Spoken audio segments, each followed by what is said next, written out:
ये बहुत सारी चीजों को चैलेंज करना पड़ेगा। कुछ चीजों को वीडियोस में बोल देना ही पर्याप्त नहीं है। कोई पिटीशन क्यूरेटिव है, 5 जजेस सुनेगी, सिर्फ जस्टिस ऑफ इंडिया रहेंगे उसमें। तो 5 जजेस की जो बेंच बनेगी तो उसमें बहुत सारी चीजों को डाला जाएगा, हमें क्या क्या चैलेंज करना है। प्रोविजो एक्ट का जो आप कह रहे हैं सेक्शन 1 और 2, और उसके साथ में ये जो मैंने आपको एनसीईआरटी का जो बहुत सारा है नोटिफिकेशन में, जिसमें स्पष्ट बोला गया है कि इनको नहीं रखा जाएगा। तीसरा, सुप्रीम कोर्ट के बहुत सारे जजमेंट होंगे लगेंगे कि कोई भी वैकेंसी और अपॉइंटमेंट उसी आधार पर ही मानी जाती है जिसके आधार पर उस समय पर नोटिफिकेशन पब्लिश होता है। और यदि इस प्रकार से भारत देश में न्यायिक प्रणाली व्यवस्था टीचरों के पक्ष में आए या न आए, मैं ये नहीं कह रहा हूँ, पर यह मैं आप लोगों के माध्यम से जरूर कह रहा हूँ कि यदि इस जजमेंट में इस प्रकार से ला करके शिक्षकों को या टीईटी एग्जाम देने के लिए अनिवार्यता ले आना, थोप देना या इस प्रकार से करना, मुझे लगता है कि भारतीय अभी तक की सरकारी के नौकरी में जितने भी नियुक्तियां हो रही हैं उनमें किसी पर भी इस प्रकार से लॉस को ले आकर के उनकी एलिजिबिलिटी क्राइटेरिया जो भी चीजें हैं और उनको बाहर का रास्ता, अब दिशा दिखाने का रास्ता भारत देश में अब शुरू हो गया है।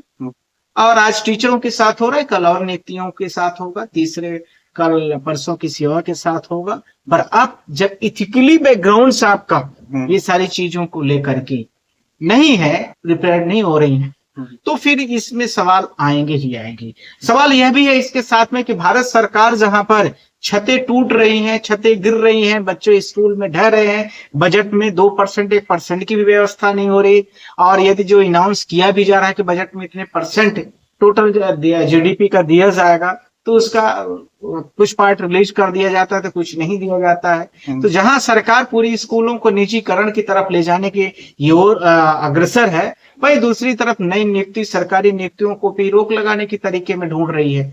तीसरा, इसके साथ में जो टीचर्स वगैरह या जो सरकारी नियुक्तियां हो गई हैं उनको कैसे प्राइवेटलाइज कर दिया जाए कि सारे टीचरों का काम धाम सब जो भी है वो प्राइवेट और निजीकरण कंपनियों के हाथ में आ जाए, जिससे यह कहते हुए सरकार को कोई भी दिक्कत नहीं आएगी कि जो हमने किया है वो आपको हमसे नहीं पूछना है, फला कंपनी शिक्षा व्यवस्था देखती है, वह उससे आप उसकी जिम्मेदारी से आप बात करिए।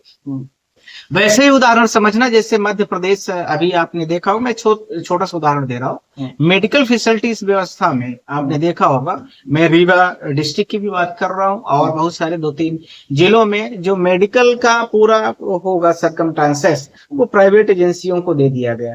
अब प्राइवेट एजेंसियां निर्धारित करेंगी कि वहां पर क्या सुविधा होगी और क्या नहीं होगी। इस आधार पर शिक्षा व्यवस्था में बात हुई तो शिक्षा में जो गरीब के बच्चे होंगे वो कहाँ पढ़ेंगे? हम सब सरकारी स्कूल में पढ़े हैं। मुझे लगता है कि आज से 20 साल 30 साल पहले बात की जाए तो सरकारी स्कूलों का इतना ज्यादा प्रचलन और इतने अच्छे विद्वान टीचर होते थे, आज भी हैं उनमें, क्योंकि उनको इतना अनुभव हो चुका होता है, क्योंकि वो इतने एग्जामों को क्लियर करके आए हुए होते हैं। तो ये सारी चीजें हैं। अब इसके साथ में दूसरा, मेडिकल फैसिलिटीज, इसे मैंने थोड़ा पॉइंट जोड़ दिया है उदाहरण को संतुष्ट करने के लिए कि जिस प्रकार से सरकार प्राइवेट और निजीकरण में हर चीजों में व्यवस्था उपलब्ध करा रही है, तो ये साबित होगा कि सरकार अपनी जिम्मेदारी से भाग रही है। पहले एम्बुलेंस आप बुला लेते थे, सरकार का एक टोल फ्री नंबर होता था 108 क्या रहता, ठीक, आज एम्बुलेंस को ब्लिंकिट से बुलाया जाता है, ब्लिंकिट ले आओ एम्बुलेंस। यानी सरकार की जवाबदेही खत्म हो रही है, सरकार की जिम्मेदारी अपनी भाग रही है, सरकार अपनी चीजों को साफ सुथरा नहीं कर रही, मजबूत नहीं कर रही है, प्राइवेट कंपनियों के माध्यम से उनको कमीशन और जो बहुत सारी चीजें होती हैं, परसेंटेज, वो सारी चीजें अपनी मिल जाते हैं, तो उनको कोई काम करने की जरूरत नहीं है। जनता सिर्फ और सिर्फ क्या करेगी? टैक्सेस वसूले का एक रिसोर्स होगा जिसमें जनता से वसूला जाएगा, और नहीं करेंगे तो आपकी संपत्तियों को भी जब्त कर लिया जाएगा, डायरेक्ट आपके अकाउंट से डायरेक्ट विड्रॉ कर लिया जाएगा। ये सब सरकार अब जबरदस्ती आपसे करके करेगी। अब सर प्रश्नों को आगे बढ़ाते हैं। आपने जब ये फैसला आया था तो एक बात कहा था कि 25 लाख शिक्षक अगर मैदान में उतरेंगे तो निश्चित तौर पर यह फैसला बदल जाएगा। अब यहीं से सवाल शुरू होता है। शिक्षकों ने 2 धड़ा बना लिया है। पहला धड़ा है कि जो विधायी तौर पर यानी कि संसद के जरिए इसका समाधान निकालने की कवायद में जुटा हुआ है, और दूसरा धड़ा यह है जो अब वकीलों से अप्रोच कर रहा है कि धीरे धीरे करके क्यूरेटिव पिटीशन की ओर आ रहे हैं। क्या लगता है इन दोनों जगहों पर जो दो नाव की सवारी है, सफलता किस ओर जाएगी? देखिए, ये कह देना कि किसमें सफलता मिलेगी और ये कह देना कि किसमें सफलता नहीं मिलेगी, दोनों में थोड़ा सा अंतर है और दोनों को समझ लेना आवश्यक है।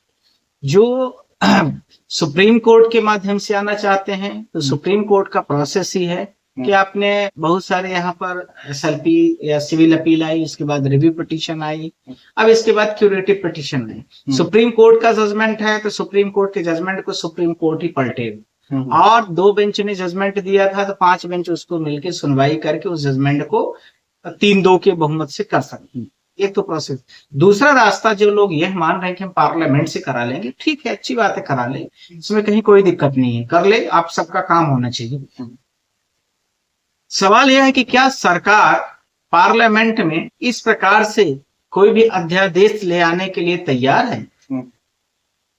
जितने नेता हैं सबसे मैं पूछना चाहता हूं, क्या अध्यादेश ले आने के लिए या बिल ले आने के लिए सरकार कहीं से कोई मंशा रखती है कि नहीं रखती है? यदि मैं इसी के उदाहरण स्वरूप आपको छोटा सा उदाहरण दूं तो वेस्ट बंगाल में जब चुनाव प्रचार हो रहा था तो आपको याद हो कि वर्तमान शिक्षा मंत्री वहां पर कहते थे कि हम ये टेट से बाहर कर देंगे। बहुत सारे वीडियोस थे और वहां के टीचरों ने इनको पूर्ण बहुमत से जी जान लगा करके प्रचंड जीत दिलाई, और आज वर्तमान स्थिति है कि वो बात करने को नहीं तैयार।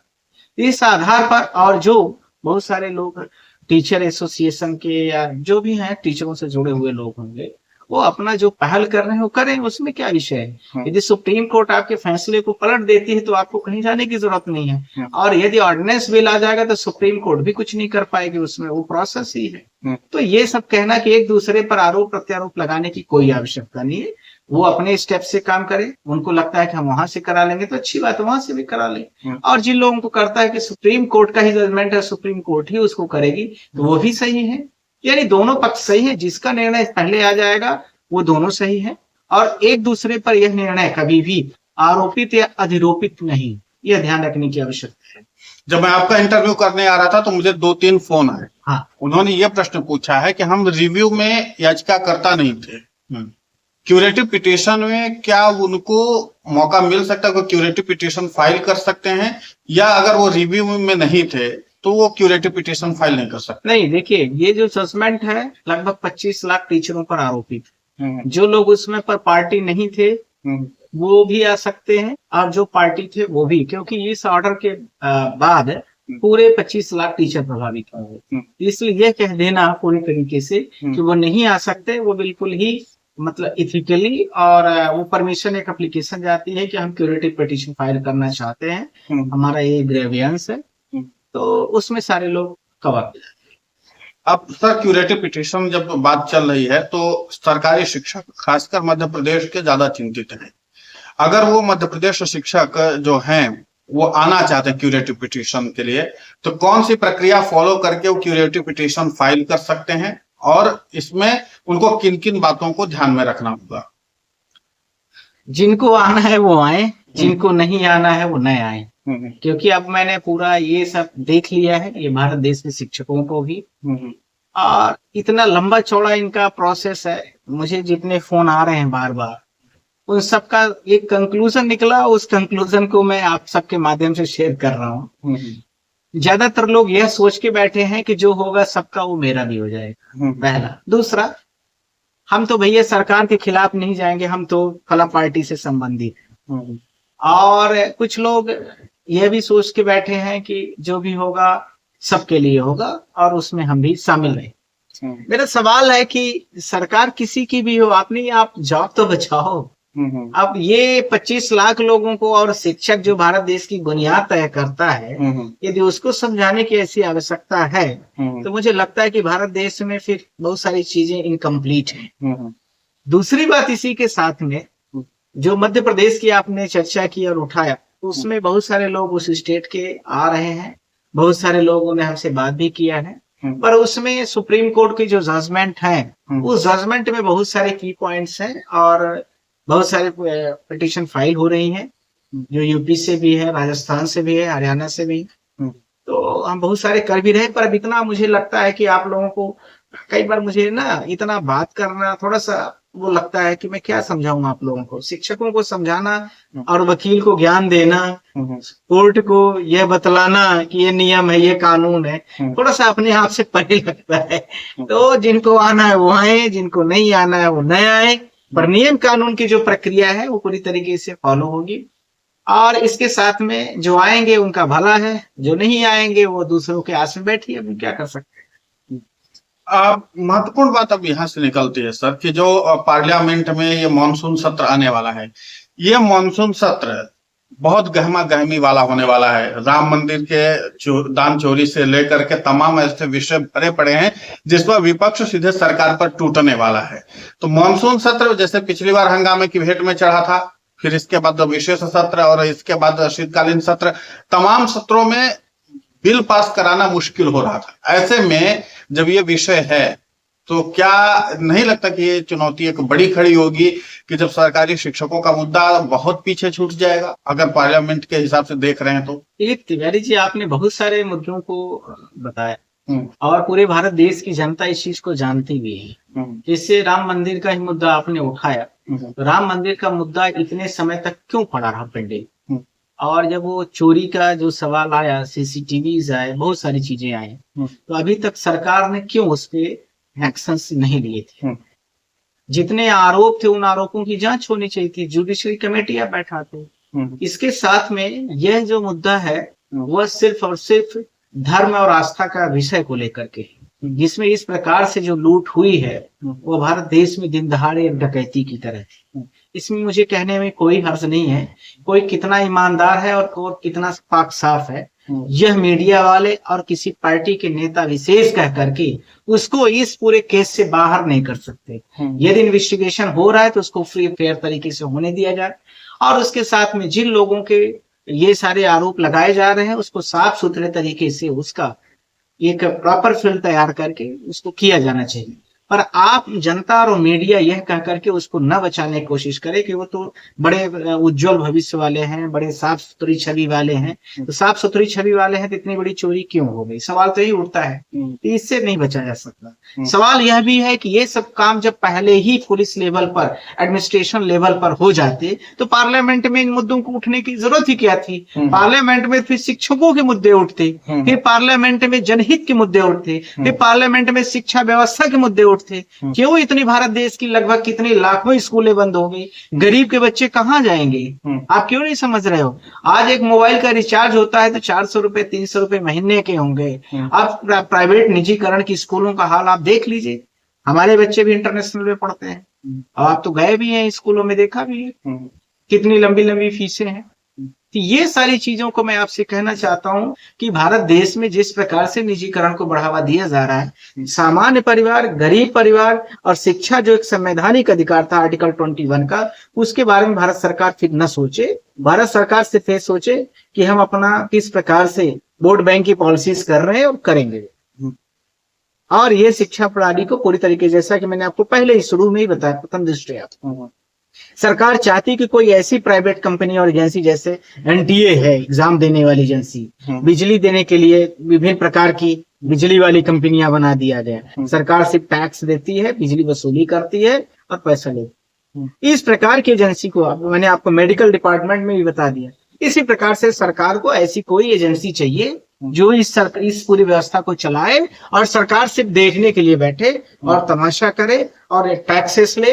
नहीं देंगे तो पुलिस की चाट हुआ पुलिस वाला भेज देगी या अपने गुंडे बवाली को भेज देंगे और आपसे जबरदस्ती करके आपकी आवाज को दबाया जाएगा, कानूनी अधिकारों से वंचित किया जाएगा, जैसा कि यहाँ पर दिख भी रहा है शिक्षक वाले मुद्दों पर। कहीं ना कहीं मुझे जोड़ना चाहिए यहाँ पर कि शिक्षकों की तरह इस तरह से होना थोड़ा कहीं ना कहीं पर बच्चों के साथ, जो भारत देश के बच्चे हैं, छत टूट रही है, गिर रही है, स्कूलें बंद की जा रही हैं, फिर भी सरकार वहां पर पैसा नहीं इन्वेस्ट कर रही है। जीडीपी का जितना पहले 4%, 5% खर्च होता था, आज 1% शिक्षा व्यवस्था में नहीं खर्च हो रहा है। सरकार दे ही नहीं रही, रिलीज ही नहीं करती फंड। कहने के लिए बजट में इतना पैसा आपको दिया जा रहा है, फंड रिलीज तो करे, छतें गिर रही हैं। तो ये सब कहीं ना कहीं पर सरकार, वही मैं आपसे बात करना चाहता हूँ, इसीलिए शिक्षकों के साथ भी सरकार अभी खड़ी होती नजर नहीं आ रही है। जी। अब सर जब ये टेट की बात तो निकली है तो टेट से के रिगार्डिंग अभी शिक्षकों ने जो मुद्दा उठाना शुरू किया कि आप क्वालिटी एजुकेशन की बात करते हो तो क्वालिटी एजुकेशन सिर्फ टेट पास करवा देना ही काफी नहीं है, फिर आप प्रॉपर शिक्षक की भी तो भर्ती के लिए सरकार को डायरेक्शन करिए कि हर स्कूल में हर विषय के प्रॉपर शिक्षक होने चाहिए। तो उस बिहार पे बहुत से राज्य सरकारें जो है वो कम से कम करोड़ों की तादाद में, अगर सभी राज्य सरकारों को किया जाए तो लगभग 10 से 15 करोड़ लोगों को रोजगार भी मिल जाएगा, बच्चों का भविष्य भी सुधर जाएगा सरकारी स्कूल में। तो सिर्फ क्वालिटी एजुकेशन के नाम पर टेट परीक्षा लेने के बजाय जो आप चाहते हो तो उसी टेट परीक्षा के जरिए और शिक्षकों की भर्ती करवा के क्वालिटी एजुकेशन बना लो। मैं आपको इस प्रश्न के जवाब में दो बड़ा प्रमुख मुद्दा बोलना चाहता हूँ। ये देश के लिए बड़ा गंभीर विषय है।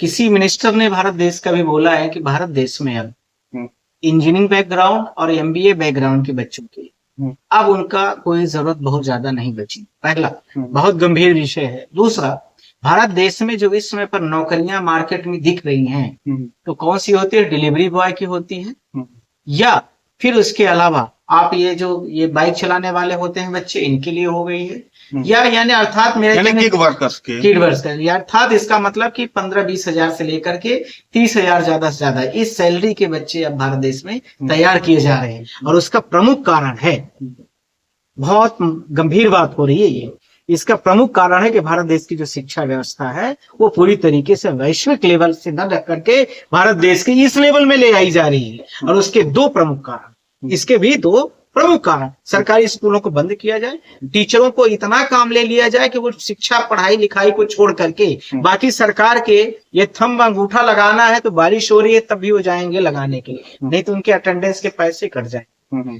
शिक्षक को क्लास लेने से आज तो शिक्षकों की मौत हो गई, वही तो मैं कहना चाहता नदी में डूबने से। करेक्ट। शिक्षकों को यह ज्यादा आवश्यक हो गया कि थंब इम्प्रेशन लगाएं, न कि ये आवश्यक है कि क्लास अच्छी है।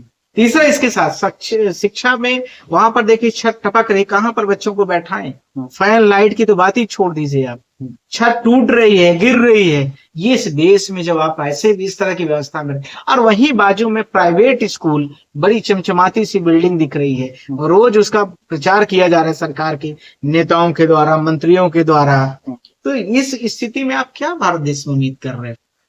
मुझे लगता है कि वर्तमान जो व्यवस्था भारत देश की है वह कहीं न कहीं पूंजीवादी 100% होकर के अपनी छवि को बचाए रखने के लिए और इस प्रकार से कार्य करना चाहती है कि वो अपनी जिम्मेदारी से भाग जाए।